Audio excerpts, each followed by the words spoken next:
Assalamualaikum warahmatullahi wabarakatuh. Halo teman-teman, kembali lagi bersama saya Rudianto. Nah, di video kali ini saya ditemani oleh teman saya. Silahkan perkenalan, Mas. Jadi namaku Revanda. Jadi di video kali ini kita akan membahas sebuah aplikasi web, namun kita bikinnya menggunakan bahasa R. Jadi kita memanfaatkan package Shiny yang terdapat di dalam bahasa R. Nah, untuk di web kali ini kita melakukan sentimen analisis terhadap Twitter, terhadap tweet-tweet orang. Jadi kita mengambil data dari Twitter. Nah, untuk mengambil datanya di mana? Jadi, ya ini.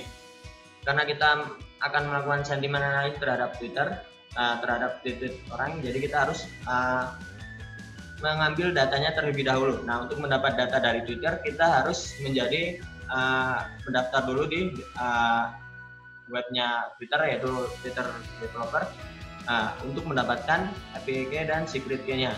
Nah, di sini, jadi untuk mengatur authenticate API-nya, biar kita bisa dapat datanya. Nah, setelah autentikasinya kita setting, kita panggil juga, kita selanjutnya akan mencari Twitternya. Nah, untuk mencari Twitter kita menggunakan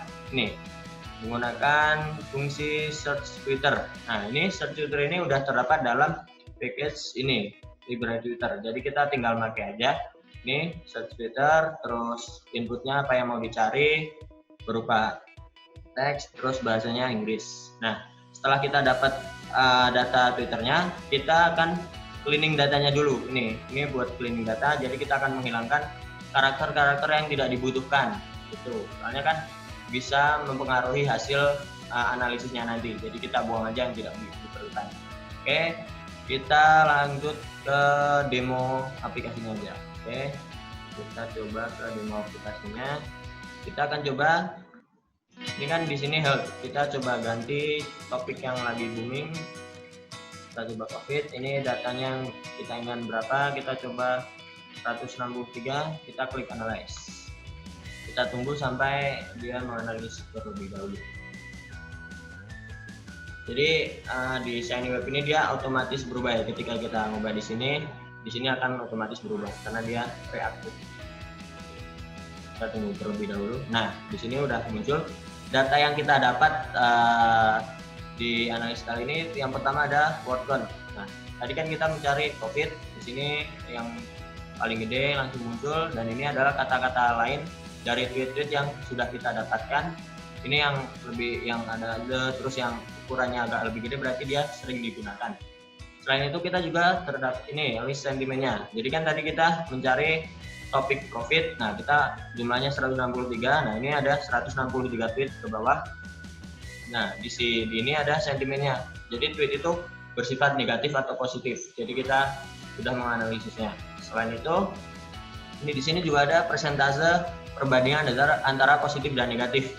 Nah, kebetulan di sini negatifnya lebih besar. Jadi dari 163 tweet, 54%-nya itu bersifat negatif dan 45%-nya bersifat positif. Kemudian di sini juga ada akurasi analisnya. Jadi dari hasil analisis yang tadi ini, sudah ada ini hasil analisnya, itu akurasinya sebesar 54%. Nah, meskipun bukan angka yang besar, tapi ini sudah cukup baik ya. Nah, karena memang untuk akurasi ini sangat banyak yang mempengaruhinya, jadi ya seperti ini hasilnya. Untuk selanjutnya akan dilanjutkan oleh Mas Revanda. Ya, silahkan Mas. Oke, jadi aku mulai. Jadi di sini aku menjelasin tentang source code-nya, tentang source code yang kita buat. Pertama kita mengimport library-nya dulu. Di sini kita ada beberapa library yang untuk penunjang dalam pembuatan website-nya. Kita import library-nya atau package-nya, kemudian kita masukkan autentikasi Twitter-nya, karena memang Twitter kan untuk menggunakan API-nya perlu autentikasi dulu. Jadi kita perlu daftar dulu di Twitter Developer gitu. Kemudian kita autentikasikan. Hasilnya di dalam Shiny itu ada dua buah modul. Pertama modul UI dan satunya modul server. Di modul UI ini digunakan untuk mengatur tampilannya, ya. Tampilan seperti ini, tampilan dari websitenya. Kemudian modul server digunakan untuk bagian backend-nya, untuk ngurus-ngurus soal datanya, soal bisnis prosesnya, dan sebagainya. Dan di sini di UI itu ada title ya judulnya ya. Kemudian ada sidebar layout itu tuh bagian kirinya ini. Seperti ini. Kemudian ada main panel. Main panel tuh panel utamanya atau tampilan utamanya ada di sebelah sini. Nah, di dalam main panel ini terdapat beberapa tab panel yang dibungkus dalam satu tab set. Jadi tab panel tuh seperti ini, 1, 2, 3, 4 nih. Ada 4 buah tab panel. Dan di masing-masing tab panel kita nampilin data yang kita proses di dalam server ya, melalui output ya, entah itu plot, atau table, atau teks, dan sebagainya gitu.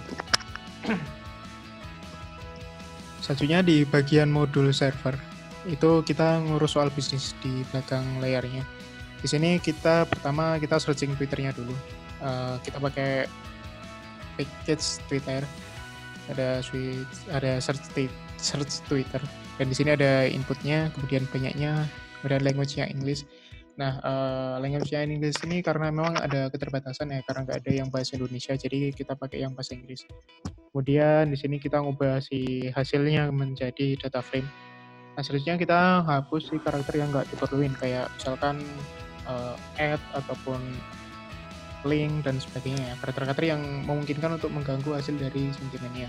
Nah, selanjutnya di sentiment score ini, jadi untuk pembuatan sentimen ini kita nggak bikin metode dari nol yang buat nentuin dia sentimennya positif atau negatif. Kita bikin metode dengan salah satu metode machine learning-nya. Kita pakai package yang ada.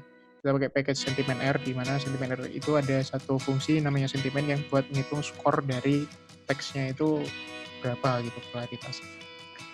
Nah, kemudian kita buat satu variabel baru, di mana setiap itu kita kasih nilai polaritasnya yang didapatkan dari sentiment score-nya ini. Nah, kemudian di sentiment score-nya ini, dia bakal ditentuin di sini negatif positifnya tergantung pada polaritasnya. Kalau polaritasnya kurang dari 0 berarti dia negatif. Selain itu dia artinya sentimennya positif gitu. Kemudian ada tweet balance. Tweet balance ini digunakan buat nyeimbangin kelas antara dua klasifikasi atau dua cluster gitu kan ya. Jadi kalau katakanlah suatu saat kita scraping kan nggak mesti kita punya value yang sama ya, 50-50 atau berapa gitu. Ada kalanya negatifnya lebih besar atau positifnya lebih besar dan sebagainya. Nah, gunanya balance itu buat nyamain dua kelas tersebut, sehingga harapannya biar bisa mendapatkan hasil analisis yang lebih baik gitu. Dan final ID ini gunanya buat nambahin ID di setiap baris dari sentimennya. Selanjutnya documentum metric ini buat bersihin datanya, buat apa ini namanya.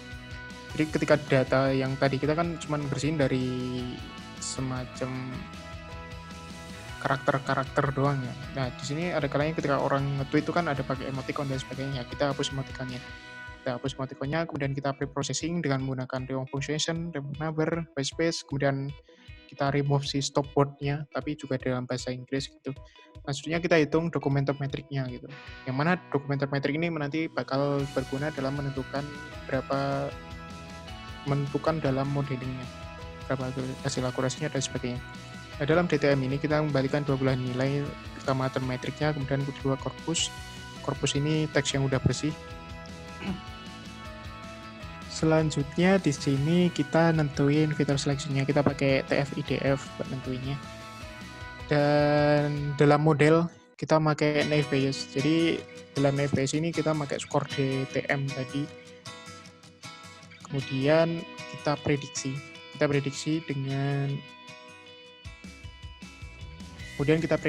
prediksi hasilnya, hasil dari analisis yang dilakukan oleh si naive Bayes ini. Nah, selanjutnya hasil dari prediksinya ini kita ukur seberapa besar akurasinya dengan menggunakan confusion metric gitu. Jadi dalam confusion metric ada beberapa nilai, cuman di sini kita ambil aja akurasinya karena emang kita perlunya cuman akurasinya gitu. Nah, selanjutnya dari ini kan ketika kita bikin sentiment final ini kita bikin dia sebagai reaktif. Reaktif artinya ketika katakanlah aku ngubah di sini apa gitu, kemudian aku analyze, dia bakal otomatis berubah yang lainnya. Jadi nggak perlu nge-load programnya dari awal lagi. Nah, selanjutnya di sini ada prior. Prior itu nentuin ini sih, berapa negatifnya, berapa positifnya dan sebagainya. Dia diambil dari value dari modelnya.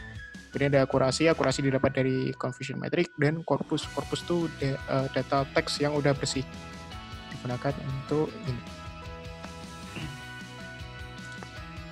Nah, selanjutnya di sini ada output ini gunanya buat kita ngerender value dari server kita ke UI-nya gitu. Di sini ada render text, artinya buat render text seperti ini. Nah, ini render text, kemudian ini juga render text.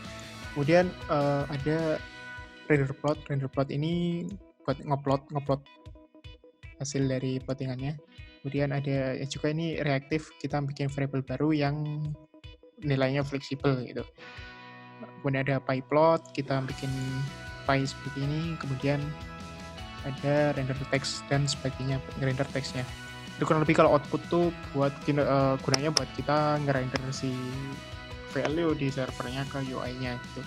Kemudian yang terakhir dari Shiny itu kita manggil fungsi Shiny app buat jalanin Shiny kita gitu. Jadi di dalam parameternya ada UI dan server. Jadi mungkin kurang lebih seperti itu penjelasan dari listing code-nya. Mungkin saya kembalikan ke Mas Rudi lagi. Oke, jadi mungkin cukup itu untuk demo sama sedikit penjelasan dari shortcut-nya. Kalau ada yang belum jelas dan ingin ditanyakan, bisa ditanyakan di kolom komentar. Nah, cukup sekian dari kami. Kurang lebihnya mohon maaf. Wassalamualaikum warahmatullahi wabarakatuh.